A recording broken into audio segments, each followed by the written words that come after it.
I always thought marriage was about partnership.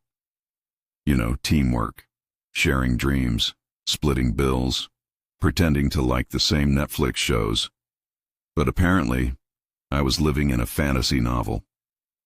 Last Sunday was the day I got my first real lesson on how wrong I was.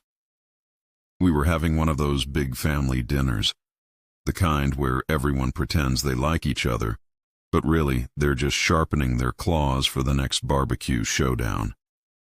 My wife, Karen, her parents, siblings, cousins, and even some distant relatives I had never met before. It started off normal. Karen was scrolling on her phone, smirking like she just found the perfect Instagram post to trigger me. I ignored her, focusing on my plate, a mountain of dry chicken and some limp broccoli. Classic. Then she dropped the bomb. In the middle of the meal, with all eyes on us, Karen looked at me dead in the eye and said, "You know, if you had given me the money I asked for, my brother could finally stop driving that old jalopy and get a proper car. Like a real one. A luxury car." There was a pause. You could hear the sound of my jaw hitting the floor. "Wait, what?" I said, trying to keep my voice steady. Karen smiled, the kind of smile that says, "You're about to be publicly embarrassed. I asked you weeks ago, remember? But you said no. You said it was unnecessary." Unnecessary? I called it priorities. You know, like mortgage, bills, saving for the kids' college fund. But sure, let's buy a Maserati for the brother-in-law. The whole table went quiet. Karen's dad cleared his throat, looking at me like I was the village idiot. Her sister giggled. I caught her eye and gave a weak smile that probably looked more like a grimace. Karen kept going. "I mean, he deserves it. He's been working so hard, and you're just stingy. Stingy." That word hit me like a slap from a wet towel.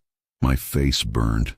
I could feel all those eyes on me, judging, sneering, waiting for my inevitable meltdown, but I stayed quiet. What was I supposed to say? "Sorry, I don't fund your family's shopping spree." Instead, I sat there, feeling smaller than the limp broccoli on my plate. Karen's brother Mike, who had been unusually silent, suddenly spoke up. "Yeah, man, you're being a real pain. Just give her the money.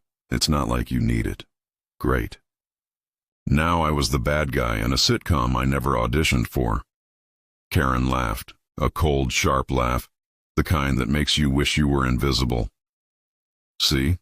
Even Mike agrees. That night I lay in bed replaying the scene over and over.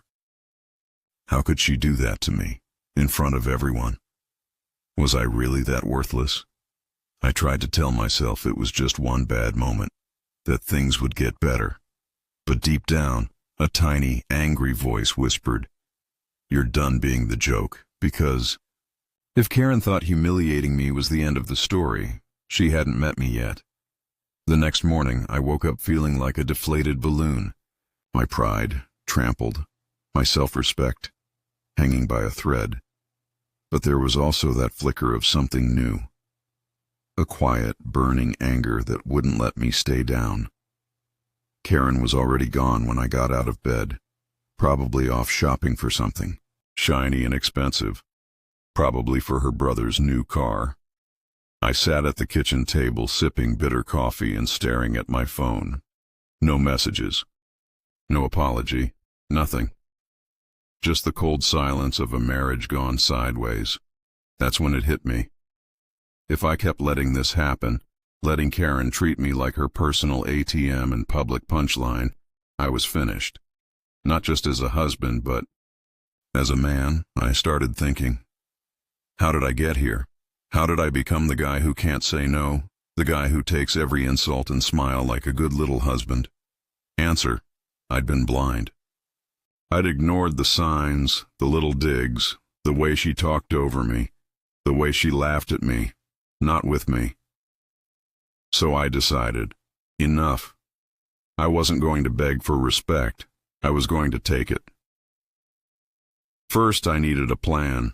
Something smart, something slow and quiet. Because Karen loved drama, and I wasn't going to give her the satisfaction. I started small, gathering information. I checked our joint accounts, credit cards, bills. I looked through emails, the ones she left open on our shared computer, and then I found it, the truth.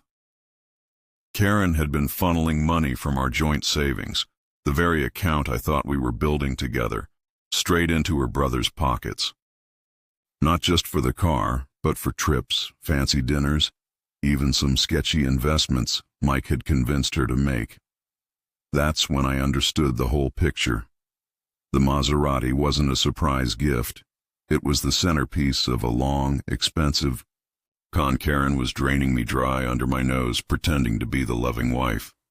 I felt sick and furious, but I didn't act on it immediately. No, I had learned my lesson in humiliation. This time I would be the one in control. I set up a new bank account, just in my name, transferred what little savings I could rescue, changed passwords, canceled the credit card she was using. Then I started watching, quietly, patiently. Every time Karen tried to swipe her card or check the shared account, she got denied. Every time she called Mike asking for more money, I was already 2 steps ahead, making sure those requests never got through. Karen's calm demeanor cracked. The shopping sprees stopped.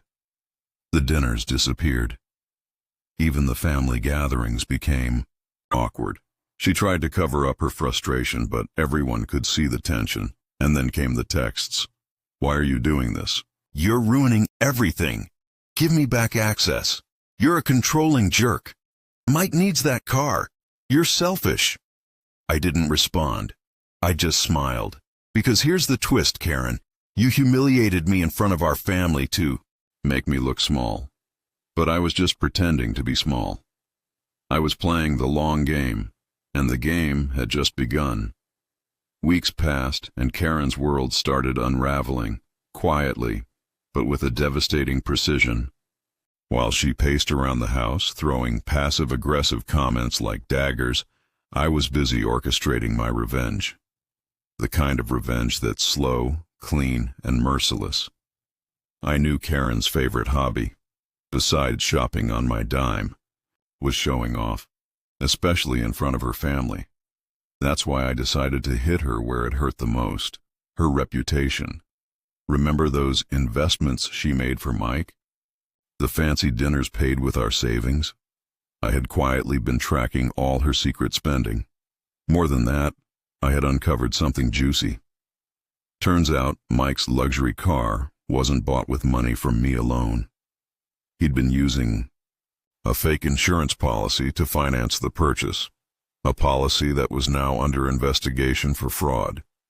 A fraud Karen had helped facilitate by lying on paperwork and funneling money illegally. I contacted a lawyer, someone who specialized in financial fraud, and together we prepared a case that would blow the whole scheme wide open. But I wasn't done yet. At the next family dinner, yes, the same kind of event where Karen had humiliated me, I showed up with something extra: printed documents, copies of bank transfers, screenshots of emails, and a calm, cold smile. Karen was already tense when I arrived, her fake confidence barely holding. Her parents greeted me with raised eyebrows, and I caught the flicker of doubt in her brother Mike's eyes. Midway through the meal, I dropped the bombshell. I thought it would be polite to share some details about the luxury car project. I said, voice steady. Turns out there's been some irregularities in the financing. I passed the papers around. Faces went pale. Karen's smug smile vanished faster than her patience ever had. Her mother gasped. Her father stared, speechless. Karen tried to interrupt, to deny, but I raised my hand. Please let me finish. It seems the car was bought using fraudulent insurance claims Karen knowingly helped with. Our joint savings were used to cover up these expenses, which means we're looking at potential legal trouble. Not just for Mike, but for Karen, too. Silence fell over the table. The kind of silence that screams louder than any insult. Karen's face turned red, then white, then back to red. She looked like a cornered animal. Then, the final blow. I've already contacted a lawyer. We'll be sorting this out in court, and I'll be making sure the family knows exactly what's been going on.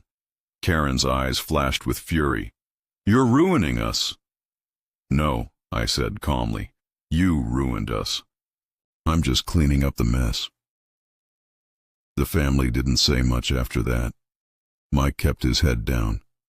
Karen didn't speak to me for days. Her shopping stopped completely, probably because all her funds were frozen. And me? I finally felt free.